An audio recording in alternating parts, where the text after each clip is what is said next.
Hello everyone. So in last period I explained how life is originated on earth. Before that we learned how earth is formed, then how life is originated on earth, and later on how organic evolution takes place. Then हमने जो पहले पढ़े हैं कि अर्थ किस तरह से बन गई, some theories were there, how was the atmosphere of earth. उसके बाद जो पढ़े हमने कि लाइफ अर्थ पे लाइफ किस तरह से आ गई, how life is originated on earth, और उसके बाद जो पढ़े हैं वो how organic evolution takes place, यानी सिंपल ऑर्गेनिज्म से कॉम्प्लेक्स ऑर्गेनिजम्स किस तरह से बने, यानी वो ऑर्गेनिक इवोल्यूशन में आता है. तो हमने जो कहा है कि ऑर्गेनिक इवोल्यूशन हुआ है, सिंपल से कॉम्प्लेक्स लाइफ फॉर्म बने हैं, तो वो हम कैसे कह सकते हैं. There are certain evidences for organic evolution. आज हम जो पढ़ेंगे वो एविडेंसेस पढ़ेंगे कि ऑर्गेनिक इवोल्यूशन हुआ है, तो उसके लिए स्ट्रॉन्ग सपोर्ट क्या है. There are 4 different groups of evidences. पहला है पैलियोंटोलॉजी, उसके बाद हम पढ़ेंगे morphological evidences, morphology. Then third is molecular phylogeny and embryology. ऐसे 4 ग्रुप में हमें ये एविडेंसेस पढ़ने हैं. क्लियर. तो अभी सबसे पहला जो है दैट इज पैलियोंटोलॉजी.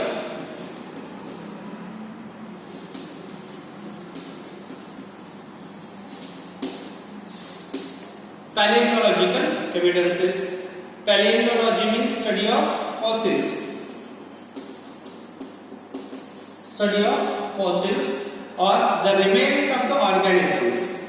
तो जैसे फॉसिल की स्टडी होती है उससे ये क्लैरिफाई हो जाता है कि वो ऑर्गेनिज्म पहले था, and how there is phylogeny, that means how there is evolutionary relationship of that particular organism with the others. यानी वो जिसका फॉसिल मिला है वो ऑर्गेनिज्म उसका इवोल्यूशनरी रिलेशनशिप दूसरे ऑर्गेनिजम्स के साथ कैसे था, यानी फाइलोजेनी, वो भी इससे पता चलता है. तो जैसे एक एग्जांपल मैं आपको दे रहा कि डायनासोर्स तो दिखाई नहीं, but we know they were there on earth. वो अर्थ पे थे, ये हमें पता है. So how we can say, इतना स्ट्रांगली हम कैसे कह सकते हैं, because we found their fossils. उनके फॉसिल्स मिले, अवशेष मिले. जनरली कोई भी ऑर्गेनिज्म की बॉडी, प्लांट है, एनिमल है, छोटा बड़ा कोई भी ऑर्गेनिज्म है, जमीन के अंदर जाएगा तो पूरी तरह से खत्म हो जाता है. But some reasons are there where organism lie as it is if microbes are absent, या ऐसी कंडीशन जहां माइक्रोब्स की ग्रोथ नहीं हो सकती, जैसा आइस है, तो वहां पर उसकी ग्रोथ नहीं होगी. तो जैसे बॉडी जमीन के अंदर जाती है, it remain as it is for many years, या फिर स्टोन में कन्वर्शन होगा, या फिर उसका इंप्रेशन वहां पे आ जाता है according to the types of fossils. ठीक है. तो पैलियोंटोलॉजी में जैसे फॉसिल्स मिले हैं पहले, and how fossils we found, जितने भी रिसर्चर्स हुए, जितने भी साइंटिस्ट को फॉसिल्स मिले हैं, जनरली जो जमीन की डेप्थ रहती है, suppose these are different layers of the soil, जमीन के डिफरेंट डेप्थ से और भी नीचे रहता है. सेडिमेंट्री सॉक्स है, रॉक्स है, ब्लॉक्स है, ओके, एम्बर है. तो नीचे का जो लेयर रहता है, नीचे का लेयर, उसमें और फिर ऊपर के लेयर्स आते हैं.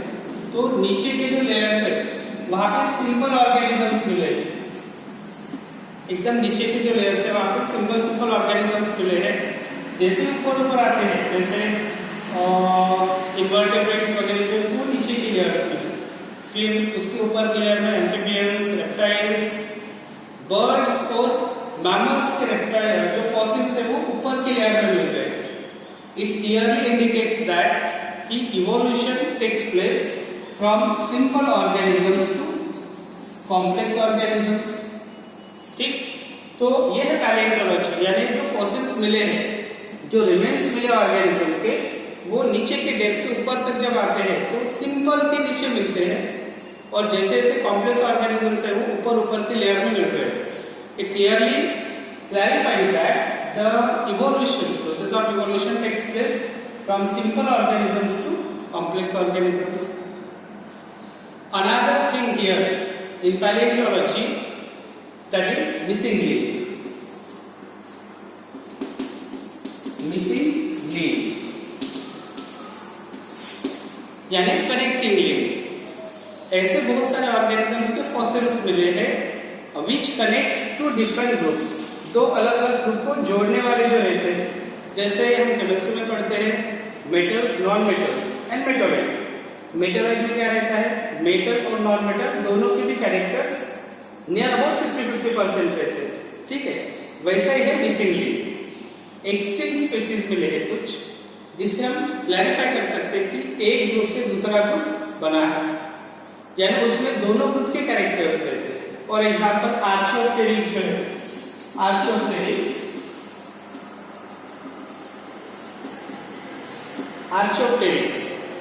ये बर्ड है which is having many characters of reptiles, so it is the connecting link between reptiles and birds. Reptiles के कुछ कैरेक्टर्स है एंड बर्ड्स के कुछ कैरेक्टर्स है वहां पर, यानी वो जैसे हक्सले ने कहा है कि ग्लोरीफाइड बर्ड है, ग्लोरीफाइड रेप्टाइल है, उसमें कुछ कैरेक्टर्स रेप्टाइल्स के भी है। जैसे लॉन्ग टेल रहना है, that is character of reptile.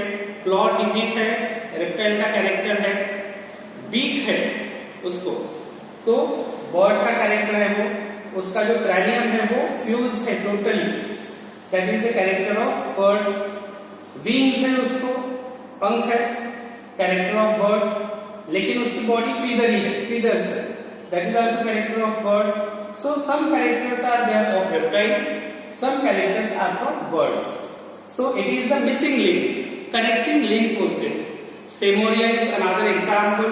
तो ऐसे बहुत सारे एग्जाम्पल्स मिले हैं जो दो ग्रुप को जोड़ने का काम कर रहे हैं। So missing link and many other extinct, some are existing, उन सभी के फॉसिल्स हमें मिले हैं। So paleontology is the most important evidence here which directly support the process of evolution। ये evolution को डायरेक्ट सपोर्ट करता है। ओके, तो ये हो गया पैलियोंटोलॉजी। अनदर दूसरा जो है यहाँ पे other evidence that is morphology. Okay, other evidence is morphology.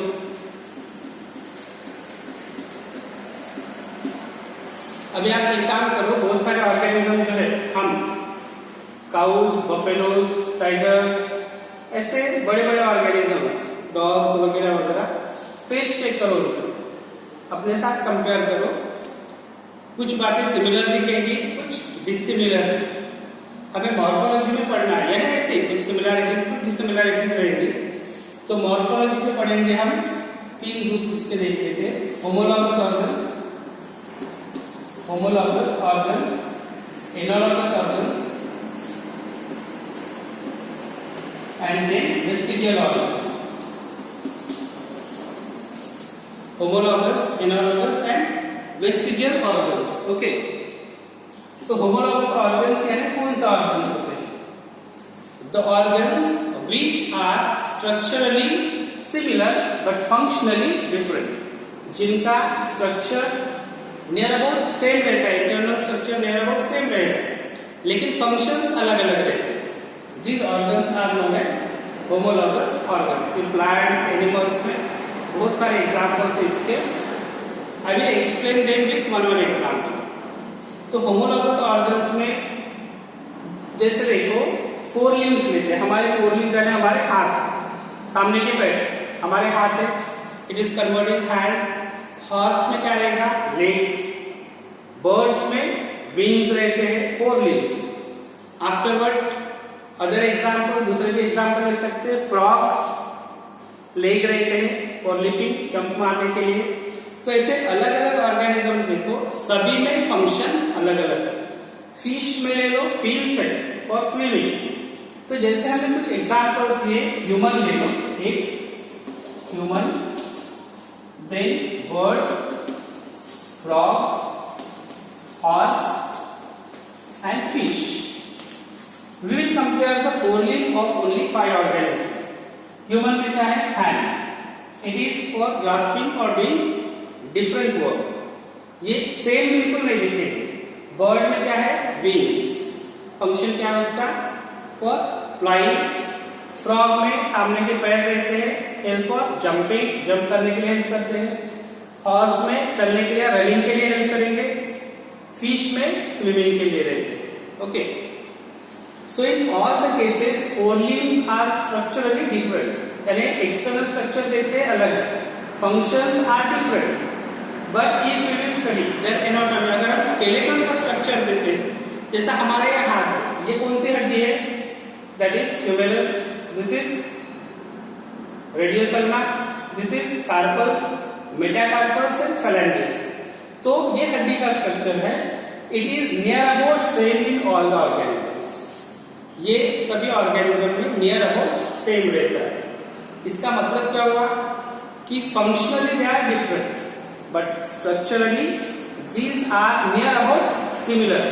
तो इसका मतलब ये हुआ कि सभी organisms they descended from same organisms, यानी ये सभी ऑर्गेनिजम्स और ऐसे बहुत सारे, ये सभी ऑर्गेनिजम्स सेम ऑर्गेनिजम्स से आए। Okay, this is homologous organs. Another analogous organ, तो ध्यान में रखो homologous organs they support the concept of evolution, evolution की कंसेप्ट को वो सपोर्ट कर रहे हैं। अभी दूसरे जो ऑर्गन्स है analogous organs, these are exactly opposite to that of homologous organs, उसके अपोजिट में आते हैं। किस तरह से? Here structurally they are similar, sorry structurally, functionally they are similar but structurally they are different. यहां पे क्या रहता है होमोलॉगस में? Functionally different, here functionally similar but structure is different. Simple example ले लो, दो ही इसमें एनिमल्स लेता मैं, बर्ड्स एंड इंसेक्ट्स के लिए लो, या बटरफ्लाई ले लो। बटरफ्लाई में क्या रहता है? फ्लाइंग, पंख रहते हैं। Birds are also having wings for flying, तो दोनों में उसका फंक्शन क्या है? फ्लाइंग। फंक्शंस आर सिमिलर, यहाँ फंक्शन एक ही बट स्ट्रक्चर इज डिफरेंट। वो बटरफ्लाई में वगैरह तो बोन्स रहते नहीं अंदर, एक्सोस्केलेटन रहता है कुछ इंसेक्ट्स में, लेकिन जो ये हड्डी का स्ट्रक्चर है that is upset, that is invertebrate, वो तो इनवर्टेब्रेट में आते हैं। So functionally similar but structurally different, that organ is analogous organ. It do not support the concept of evolution, यानी ये इससे हम ये नहीं बोल सकते कि फंक्शन सेम है तो वो सेम ऑर्गेनिज्म से आए हैं, ऐसा हम नहीं बोल सकते। Then third organ is vestigial organ, इसका मतलब है यूजलेस ऑर्गन्स। वो हमारे बॉडी में तो प्रेजेंट है अभी भी, वेस्टिजियल है, थोड़ा सा रुडिमेंट वगैरह रहता है, लेकिन कुछ भी काम के नहीं। इसका मतलब वो अभी है, यानी पहले के जमाने में शायद डेवलप थे। The best example for it is appendix,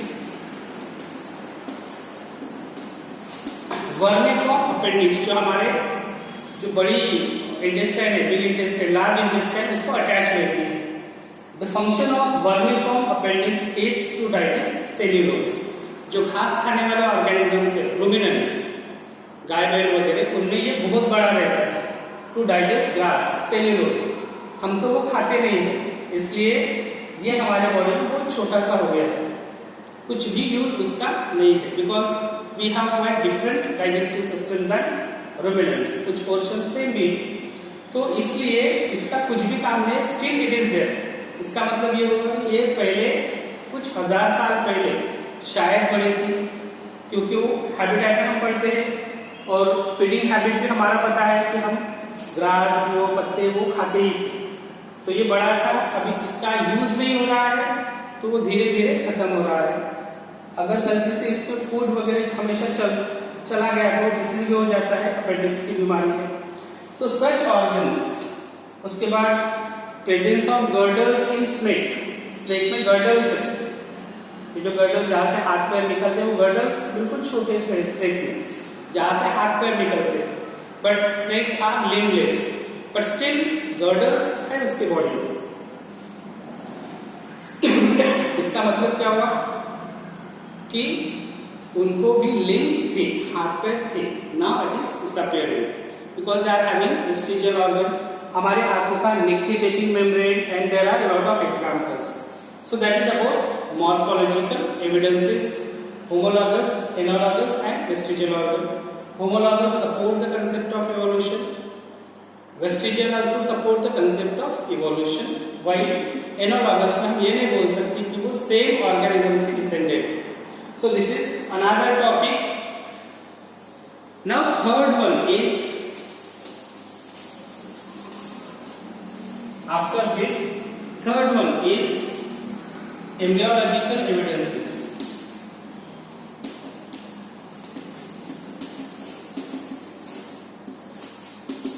evidences. तो एम्ब्रियोलॉजी का मतलब क्या है? जो एम्ब्रियो का डेवलपमेंटल स्टेजेस रहते हैं उसकी स्टडी करना। Embryo right from the zygote, zygote is form after the combination of male and female gametes, male female gamete fuse हो गए, जाइगोट बनता है। उसके बाद जो डेवलपमेंट प्रोसेस रहती है इट कम्स अंडर एम्ब्रियोलॉजी। पहले जाइगोट बनेगा, then it divides, corolla formation is there, then after next stages up to the organogenesis, blastula formation, gastrula formation. तो ये जो पूरा डेवलपमेंटल प्रोसेस है, it comes under embryological evidences. Now here, how we can say many organisms descended from same, maximum organisms same organism से आए हैं, ये हम कैसा कहेंगे? तो अगर हम एम्ब्रियो, अर्ली एम्ब्रियो जाइगोट के बाद कुछ डेवलपमेंट हुआ एम्ब्रियो का चेक करते हैं। ह्यूमन है, एग्जाम्पल्स ले लेते हैं। ह्यूमन का एम्ब्रियो चीक है, हॉर्स का, टॉर्टोइस एंड मेनी अदर, ये सभी के एम्ब्रियो अगर हम चेक करते हैं जाइगोट के बाद की डेवलपमेंट, शुरुआत की, तो it is very difficult to identify the early embryo is of human or cheek or other organ. यानी शुरुआत की जो डेवलपमेंट रहती है वो सेम ही है, यानी वो एम्ब्रियो ह्यूमन का है शुरुआत, चीक का है, टॉर्टोइस का है, हॉर्स का है या दूसरे एनिमल का है। ये आइडेंटिफाई करना बहुत ही हार्ड रहता है क्योंकि वो नियर अबाउट सेम डेवलपमेंट रहता है, सेम दिखते हैं। हाँ, बाद में जो होता है ऑर्गेनोजेनेसिस, तो उस समय हम आइडेंटिफाई कर सकते हैं। यानी early stages of embryology, embryology के शुरुआत के स्टेजेस मैक्सिमम ऑर्गेनिज्म में सेम रहते हैं। इसका मतलब ये हुआ कि दे ऑल डेवलप, ये सभी जो ऑर्गेनिज्म बने हैं वो सेम ऑर्गेनिज्म से बने क्योंकि उनका डेवलपमेंटल स्टेजेस जो शुरुआत से लेके वो सेम रहता है। Now next evidence is molecular evidence. Now question is, हम ये सब क्यों कहते हैं कि मैक्सिमम ऑर्गेनिज्म जो अभी के हैं वो सिमिलर से डिसेंड हुए, सिमिलर से आए? तो the first and foremost that the fundamental unit, basic and fundamental unit of all the living world is same. सभी ऑर्गेनिजम्स की बॉडी किससे बने हैं? सेल से बनी है। उसमें जेनेटिक मटेरियल भी रहता है, डीएनए से, आरएनए है, प्रोटोप्लाज्म रहता है, सभी उसमें साइटोप्लाज्म है, साइटोप्लाज्म के कंटेंट्स है। मॉलिक्यूल्स देख लो, डीएनए आरएनए रहते हैं, deoxyribose nucleic acid, ribonucleic acid. Protein formation is same in all the organisms, है ना? यूनिसेल्युलर है या मल्टीसेल्युलर है, या फिर प्लांट्स है या animals, protein formation is near about same. उसके बाद जो बाकी के कंटेंट्स है, बाकी के मिनरल यूटिलाइजेशन है, metabolic processes, these are near about similar. तो इससे हम बोल सकते हैं कि सभी ऑर्गेनिज्म में नियर अबाउट सेम सेल के अंदर के मॉलिक्यूल्स। इसका मतलब कि सभी ऑर्गेनिजम्स कोई तो भी कॉमन ऑर्गेनिज्म से आए। Okay, so these are various evidences. ये सभी एविडेंसेस जो है वो डायरेक्ट स्ट्रांगली सपोर्ट करते हैं, इसको सपोर्ट करते हैं कि इवोल्यूशन हुआ है। ऑर्गेनिज्म जो बना है, कॉम्प्लेक्स ऑर्गेनिज्म जो बने हैं वो सिंपल से बने हैं, यानी मैक्सिमम ऑर्गेनिज्म जो अभी है वो किससे बने हैं? कोई तो भी सिमिलर ऑर्गेनिज्म से बने हैं। ये हम कहते हैं कि मंकीज से हम बने, ये कॉमन थी, सभी को पता है। ओल्ड वर्ल्ड मंकीज से हम बने, आगे में ये भी पढ़ेंगे ह्यूमन इवोल्यूशन। तो उसके बाद स्टेजेस कौन सी? अगर मंकीज से हम बने तो मंकीज तो भी कोई तो भी ऑर्गेनिज्म से बना है, ये सिंपल लॉजिक है। हम तो डिटेल में पढ़ेंगे, लेकिन जिनको पता नहीं है उनको भी ये सोचने वाली बात है, सिंपल बात है। मंकीज से अगर हम बने तो मंकीज कोई तो भी ऑर्गेनिज्म से बना होगा, और वो ऑर्गेनिज्म भी कोई तो भी और ऑर्गेनिज्म से बना है ना। So the evolution process is there, it is continuous process.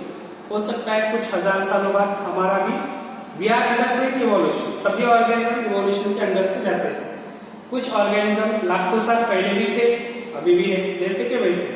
यानी इवोल्यूशन जो होता है वो अलग अलग वे से हो सकता है, पैरेलल भी हो सकता है, नो चेंज जैसे कि वैसे ही, या फिर अलग अलग तरीके से भी हो सकता है। तो हजारों सालों बाद हम कैसे होंगे, we are also undergoing evolution, ये भी सोचने वाली बात है। Okay, so go through all the points of evidences for the process of organic evolution. Okay, good day to you all.